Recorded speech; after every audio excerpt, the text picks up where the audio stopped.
आज एक ऐसी दुनिया की बात करते हैं जहां विज्ञान की हदें पागलपन और डर से जा मिलती हैं।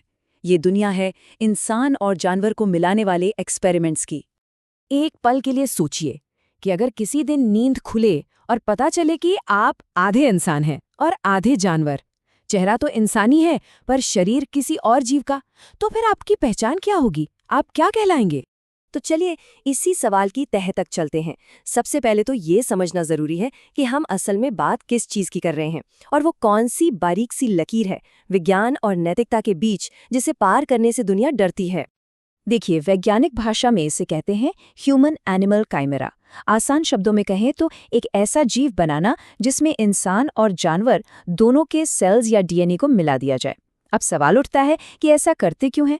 तो इसका मकसद होता है अक्सर मेडिकल रिसर्च या फिर इंसानी शरीर के लिए नए अंग बनाना।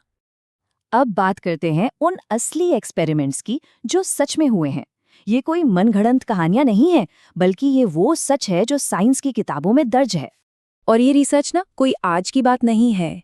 इसकी कहानी शुरू होती है 1927 से, जब सोवियत साइंटिस्ट इलिया इवानोव ने इंसान और बंदर का हाइब्रिड बनाने की कोशिश की थी। फिर कहानी आगे बढ़ती है 2019 में, जब चीन के वैज्ञानिकों ने सूअर के एम्ब्रियो में इंसानी सेल्स डाले।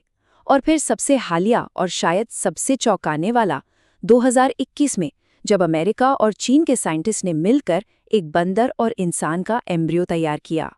जब इन एक्सपेरिमेंट्स को एक साथ देखते हैं ना, तो एक बहुत ही अजीब और परेशान करने वाली तस्वीर सामने आती है। 1927 वाला जो एक्सपेरिमेंट था, उसका मकसद था एक सुपर सोल्जर बनाना, लेकिन उसे अचानक सरकार ने बंद करवा दिया। सवाल यह है कि क्या कुछ ऐसा था जिसे छिपाया जा रहा था? फिर 2019 में सूअर के भ्रूण में इंसानी अंग उगाने की कोशिश हुई, लेकिन हुआ ये कि उसमें इंसानी दिमाग के सेल्स भी बनने लगे। और 2021 वाला एक्सपेरिमेंट, उसमें तो भ्रूण पूरे 20 दिन तक जिंदा रहा, जिसमें इंसान और बंदर दोनों के सेल्स एक दूसरे में मिल रहे थे। 20 दिन, ये सिर्फ एक नंबर नहीं है। ये इस बात का सबूत है कि दो अलग अलग प्रजातियों का मिश्रण इतने लंबे समय तक जी सकता है। इसने सिर्फ विज्ञान की सीमाओं को ही नहीं तोड़ा, बल्कि हमारे डर की हदों को भी पार कर दिया है। तो ये तो हुई विज्ञान की बात। अब विज्ञान की किताबों से बाहर निकलते हैं और चलते हैं उन कहानियों और किंवदंतियों की धुंधली दुनिया में, जहां सच क्या है और फसाना क्या, ये कहना मुश्किल हो जाता है। मिसाल के तौर पर ब्राजील के कैट आइड बॉय की कहानी। एक ऐसा लड़का जिसके बारे में कहा जाता है कि उसकी आंखों की पुतलियां बिल्लियों जैसी थी और वो घने अंधेरे में भी साफ साफ देख सकता था। सवाल ये है कि क्या ये सिर्फ एक जेनेटिक बदलाव था या इसके पीछे कुछ और था? और फिर कोल्ड वॉर के जमाने की एक और कहानी है, यूक्रेन के डॉगमैन की। कानाफूसी होती है एक सीक्रेट सोवियत एक्सपेरिमेंट की, जिसमें इंसानी सैनिकों को भेड़ियों के साथ मिलाकर ऐसे हाइब्रिड बनाने की कोशिश की गई थी जिन्हें कोई हरा ना सके। और इस एक्सपेरिमेंट से जुड़ा सबसे हैरान करने वाला दावा क्या है, जानते हैं? कहते हैं कि एक सब्जेक्ट की सूंघने की ताकत एक आम इंसान से 40 गुना ज्यादा हो गई थी। 40 गुना! जरा सोचकर देखिए ऐसी शक्ति के बारे में। जापान से भी एक बहुत ही अजीब मेडिकल केस सामने आया था। एक आदमी जिसके कंधों से पंख जैसी चीजें उग रही थीं। और ये सिर्फ कहने की बात नहीं थी, सीटी स्कैन में भी उसकी मसल्स में कुछ अजीब पाया गया। लेकिन इस कहानी को सबसे ज्यादा डरावना बनाते हैं उस मरीज के खुद के शब्द। उसने कहा था, मैं सपने में उड़ता हूं और जब सुबह उठता हूं तो मेरे हाथ डर से कांप रहे होते हैं, मानो मैं सच में उड़कर आया हूं। इसी तरह की एक और कहानी है अमेरिका के टेक्सास से गोटमैन की। ये एक शहरी किंवदंती है एक अजीब से जीव के बारे में, जिसे अक्सर एक सरकारी फैसिलिटी के पास देखा जाता है। तो क्या ये कोई एक्सपेरिमेंट था जो गलत हो गया और वहां से भाग निकला?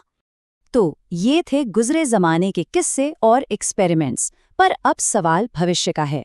आज की टेक्नोलॉजी और विज्ञान की महत्वाकांक्षाएं मिलकर क्या कुछ कर सकती हैं?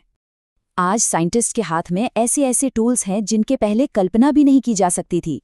Secret hybrid research programmes, AI जो भ्रूण के विकास को कंट्रोल कर सकता है, और क्रिस्पर जीन एडिटिंग की सबसे सटीक तकनीक। इन सब चीजों के साथ किसी इंसान को बाज जैसी नजर देना या कुत्ते जैसी सूंघने की शक्ति देना थ्योरी में तो बिल्कुल मुमकिन है। और बस यहीं आकर हम इस पूरी बहस के सेंटर में पहुंच जाते हैं। एक तरफ है साइंस का वादा इंसानी ताकतों को बढ़ाना, बीमारियों और बुढ़ापे का इलाज करना, और दूसरी तरफ है एक गहरा डर कि हम कुदरत की बनाई सीमाओं को लांघ रहे हैं और शायद अपने हाथों से ही अपने लिए राक्षस बना रहे हैं। चलिए अब बात करते हैं सबसे गहरे और शायद सबसे मुश्किल सवाल की, चेतना और पहचान की। सोचिए, अगर कोई जीव आधा इंसान और आधा जानवर है, तो क्या उसके पास एक इंसानी दिमाग होगा? क्या वो महसूस कर पाएगा? क्या उसमें भावनाएं होंगी या सिर्फ जानवरों वाली इंस्टिंक्ट्स? उसकी अपनी पहचान क्या होगी? तो सवाल आखिर में यही है, क्या हम खुद के बेहतर वर्जन बनाने की राह पर हैं या फिर हम अपने ही हाथों से अपने लिए राक्षस डिजाइन कर रहे हैं? इस सवाल का जवाब शायद सिर्फ आने वाला वक्त ही दे सकता है।